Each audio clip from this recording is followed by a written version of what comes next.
চলুন বন্ধুরা, এই যে রান্না করছি, রান্নার ফাঁকে প্রতিদিনের মতনই কিন্তু আজকেও একটা ছোট রেসিপি নিয়ে চলে এসেছি।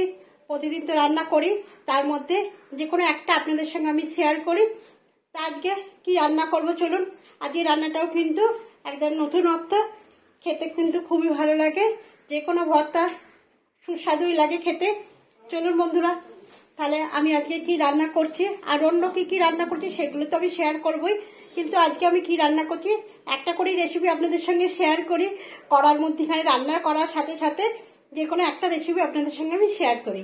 চলুন বন্ধুরা, ওই রান্নাগুলো কমপ্লিট হয়ে গেছে, এবার এই রান্নাটা আমি করব। চলুন কিভাবে কি করি না করি আপনাদের সঙ্গে একটুখানি শেয়ার করে নিই। যদি ভালো লাগে আমাকে কিন্তু জানাবেন অবশ্যই যে হ্যাঁ দিদিভাই আপনার রান্না কিন্তু খুব ভালো লাগছে বা ভালো। রান্নাঘরে চলে এসেছি, তাহলে আজকে কি আপনাদের সঙ্গে আমি শেয়ার করব। আজকে করব থোড়ের ভর্তা।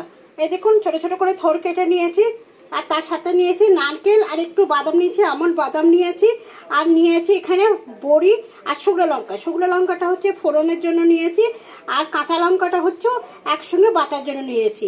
আর এখানে একটু নুন মিষ্টির কথা বলার তো কিছু নেই, সবাই নুন মিষ্টি একটুখানি লাগে।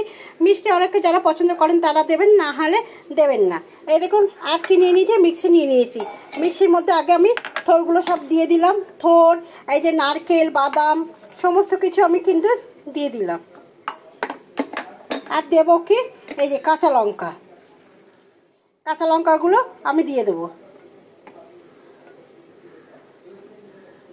চলো কাঁচা লঙ্কাগুলো বোটাগুলো আগে ছাড়িয়ে, কাঁচা লঙ্কাটাও দিয়ে দিয়েছি। দিয়ে কিন্তু এটা আমি ভালো করে একটা পেস্ট তৈরি করে নেবো। আজকে কিন্তু আমি থোড়ের দু রকম রেসিপি করেছি, একটা আপনাদের সঙ্গে আমি শেয়ার করছি, আর একটা খাওয়ার সময় দেখাবো যে আর একটা কি রেসিপি রান্না করেছি। চলুন তাহলে এটাকে একটুখানি মিক্সিতে ঘুরিয়ে নিই। বন্ধুরা, আমার থোড়, বাদাম আর হচ্ছে নারকেল পেস্টটা কিন্তু এইরকম হয়ে গেছে, দেখতেই পাচ্ছেন। কেউ বলতে পারবেন যে এটা থোড় বেটেছি আমি? থোড়টা এইভাবে হয়েছে। আর কড়াই আমি এখানে চাপিয়ে দিয়েছি। কড়াই আমি কি করব, প্রথমে আমি এই যে বড়িগুলো নিয়েছি, বড়িগুলো একটু করে ভেজে তুলে রাখবো।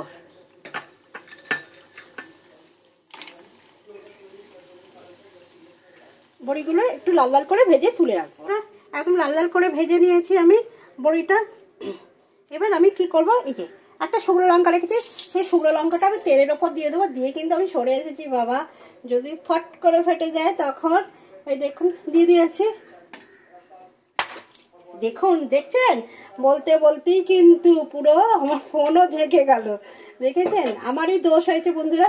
এটা একটু কেটে দেওয়া উচিত ছিল ফাটিয়ে দিয়ে, আমি সেটা করিনি, গোটাটাই দিয়ে দিয়েছি। এবার তার মধ্যে আমি কি দেবো, এই দেখুন বন্ধুরা, আমার মতন কিন্তু আপনারা ভুলটা করবেন না, আপনারা কিন্তু কেটেই দেবেন। এই যে এর মধ্যে এবার এটাকে দিয়ে দেবো।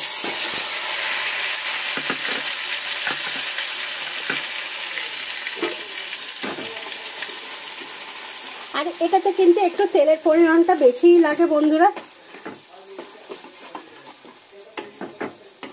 আপনাদের কাছে, আমার কাছে সর্ষের তেলটা বাড়ন্ত, তাই আমি সর্ষের তেলটা দিতে পারলাম না। আপনাদের কাছে সর্ষের তেল থাকলে কিন্তু আপনারা এই ভর্তাটা কিন্তু সর্ষের তেল দিয়েই করবেন বন্ধুরা। এবার কি কোনো স্বাদ মতো লবণ দিয়ে দেবো।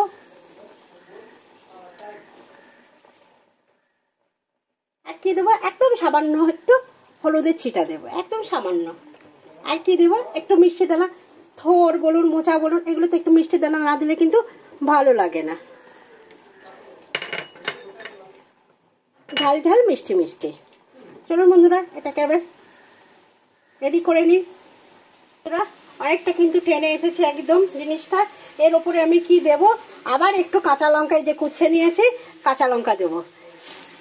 একদম মুখ ছেড়ে যাবে, শীতকালে মানে কি একদম মুখ ছাড়ার মতন জিনিস।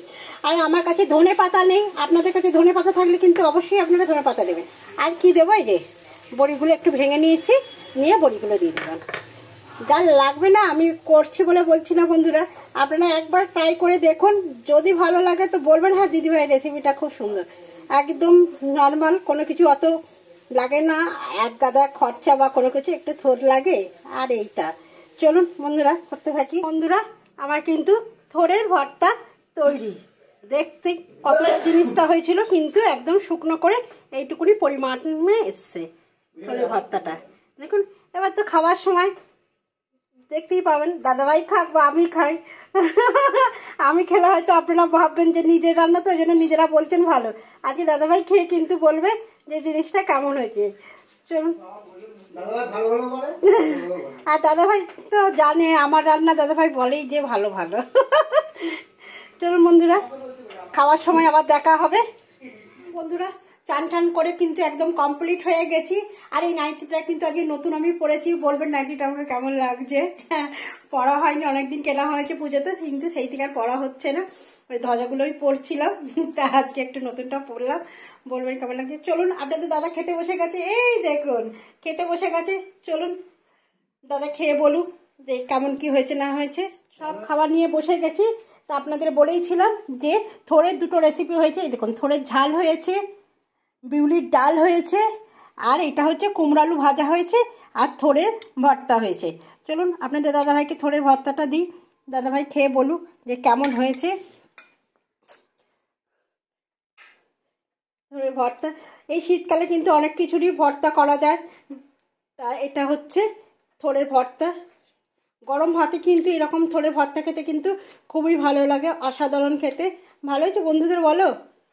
ভালো হয়েছে, নুন বেশি হয়ে গেছে, লবণটা বেশি হয়ে গেছে, সে কম ভালো হয়েছে। হয়েছে, ভালো হয়েছে, খেতে ভালো হয়েছে। একবার আপনারা ট্রাই করবেন, আমার হয়তো লবণটা বেশি হয়ে গেছে। ঠিক আছে, নুন ঠিক আছে, ভাতের সঙ্গে খেলে ঠিক আছে। ভাতের সঙ্গে খেলে ঠিক আছে। দাদাভাই বলছে, দাদাভাই মন খুলে কথা বলতে পারে না, একটু আর্ধেক ভেতরে রাখে আর আর্ধেক বাইরে বার করে, এটাই হচ্ছে আপনাদের দাদাভাইয়ের সমস্যা। চলুন তাহলে, এটাই আমাদের দুপুরের খাওয়া দাওয়া, খেয়ে নিই। যদি ভালো লাগে তা একটা লাইক শেয়ার কমেন্ট করবেন, পাশে থাকবেন।